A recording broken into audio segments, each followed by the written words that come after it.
Este vídeo é referente à grade curricular da matéria IFC4 do curso de Medicina da UEMS. O objetivo do vídeo é esclarecer os assuntos de saúde pública com base em evidências científicas. Assim, a parada cardíaca é definida como a cessação da atividade mecânica do coração, que resulta na ausência de fluxo sanguíneo circulante.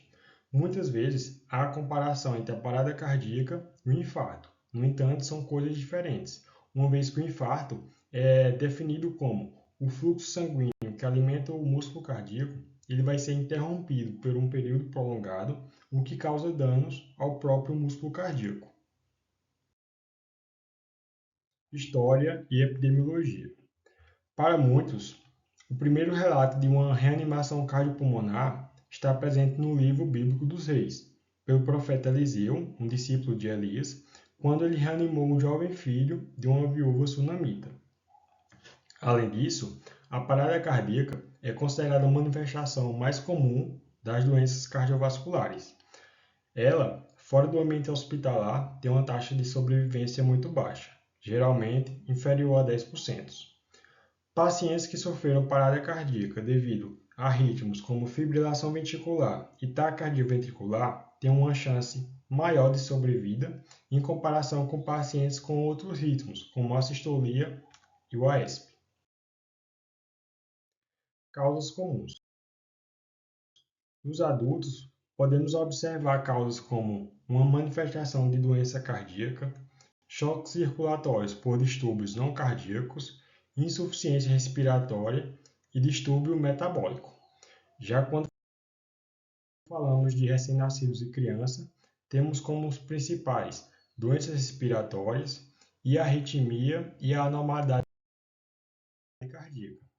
Além disso, há o mnemônico do 6H e 5T, onde são causas reversíveis da PCR, como aqui o pneumotórax, tamponamento cardíaco, intoxicação, TEP, o próprio infarto, hipovolemia, hipóxia, acidose metabólica, hipoglicemia, hipo ou hipercalemia e hipotermia.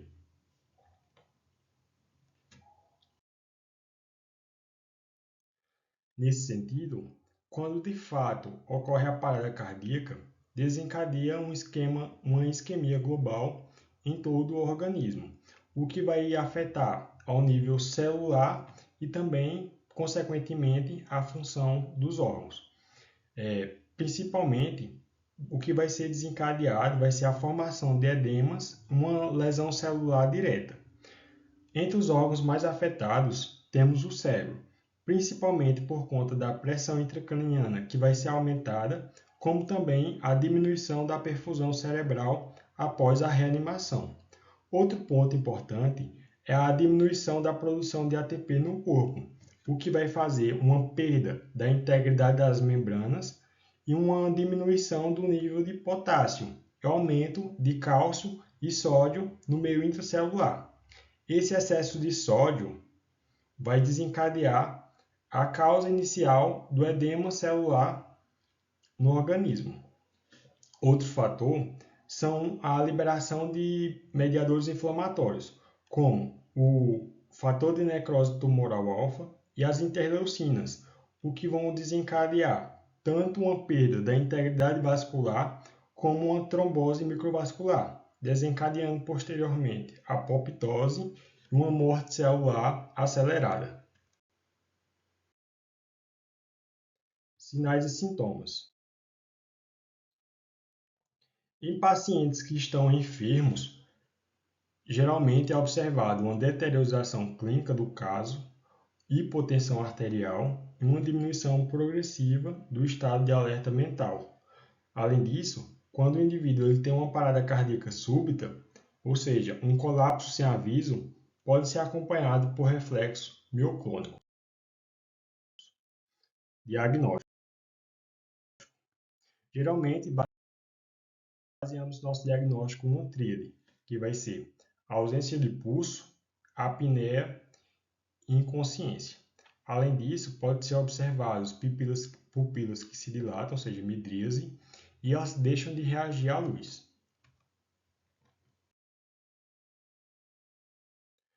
Tratamento.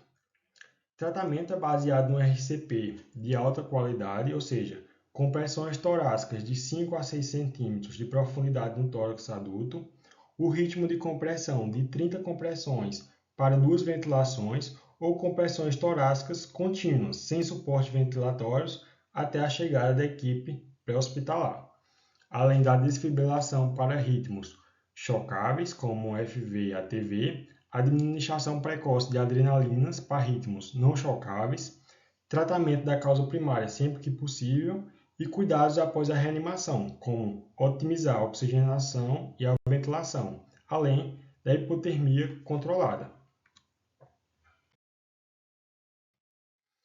Nosso objetivo é avaliar o impacto da hipotermia para a neuroproteção em adultos após a parada cardíaca. Para que nessa pesquisa se tornasse mais eficiente, utilizamos o recurso do PICO, que é um mnemônico para população, onde inserimos adultos após a reanimação cardíaca, nossa intervenção, que é o resfriamento de 32 a 34 graus, o controle, que é o tratamento controle maior do que 36 graus, e o desfecho é uma melhora do desfecho neurológico. Sendo assim, formulamos uma pergunta de pesquisa. Em adultos que sofreram parada cardíaca, qual é o impacto da hipotermia para a neuroproteção em comparação com o tratamento convencional ou controle na melhora do desfecho neurológico?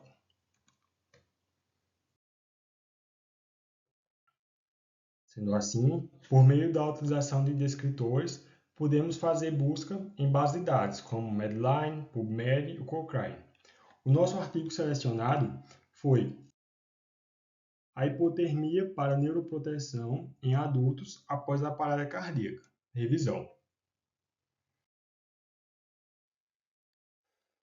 No que tange à metodologia da revisão sistemática, os participantes são os adultos que sofreram parada cardíaca, os critérios, comparação da hipotermia terapêutica após a parada cardíaca com o tratamento padrão e os desfechos, a melhora do desfecho neurológico após a parada cardíaca. Em relação ao método de busca, foi utilizado Cochrane, Medline, base de dados, o Embase, o índice cumulativo de literatura de enfermagem, entre outros, sem a realização de restrições de idiomas ou status de publicação, e foi executada uma pesquisa de atualização, de janeiro de 2015 a 30 de setembro de 2022. Critérios de inclusão e exclusão dos artigos. Os critérios de inclusão foram ensaios clínicos randomizados e quase ensaios clínicos randomizados. Além disso, foi feita uma comparação da hipotermia terapêutica após a parada cardíaca com o tratamento padrão, que é o controle. E, além disso, a inclusão de estudos com adultos que foram resfriados por qualquer método aplicado no período de 6 horas após a parada cardíaca, com as temperaturas corporais alvos de 32 a 34 graus, enquanto nossos critérios de exclusão foram os estudos que não atendiam a esses critérios de inclusão que foi mencionado, estudos que não relatavam dados que eram relevantes para o desfecho de interesse da revisão e estudos que não eram ensaios clínicos randomizados ou quase randomizados.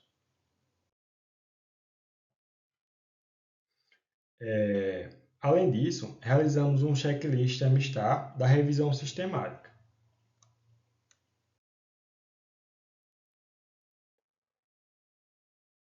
E por meio dele foi observado uma baixa qualidade. Vamos analisar. Análise do risco de viés.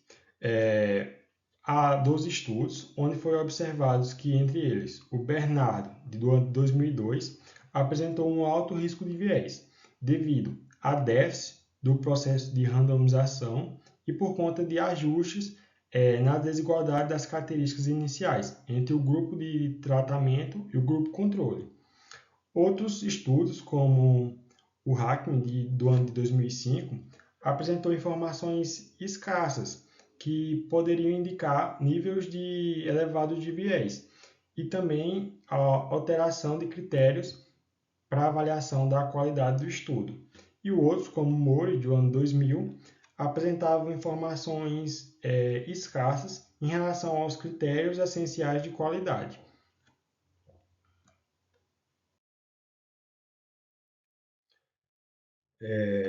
Também foi realizado o grading dos artigos selecionados que apresentaram uma qualidade baixa.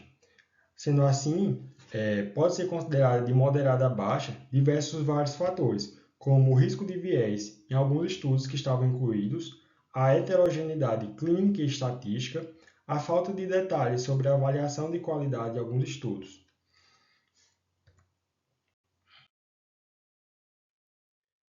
Resultados.